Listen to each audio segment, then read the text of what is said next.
Hey there, XRP holders. Today, I'm going to show you how to move your XRP to a private wallet easily and securely.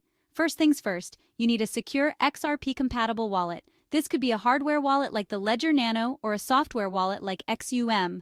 Got your wallet? Great. Let's dive in. Open your wallet and locate the Receive or Deposit section. Here, you'll find your wallet address. Copy that address because you'll need it in the next step.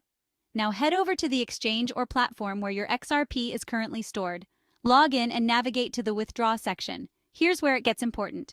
Paste your private wallet's XRP address into the recipient field. Enter the amount of XRP you want to transfer. Some exchanges might ask for a destination tag. For most private wallets, this is optional, but it's crucial for certain transactions. Make sure you know if you need one. Double-check all the details. This step is key to avoid any mistakes. Confirm the information and follow any security prompts from your exchange. Once you submit the withdrawal, just sit back and wait for the transaction to be confirmed on the XRP ledger. This usually takes anywhere from a few seconds to a few minutes. And that's it.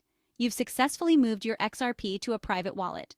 Always remember to double-check addresses and follow security prompts to keep your assets safe. Thanks for watching. If you found this helpful, don't forget to like and subscribe for more crypto tips.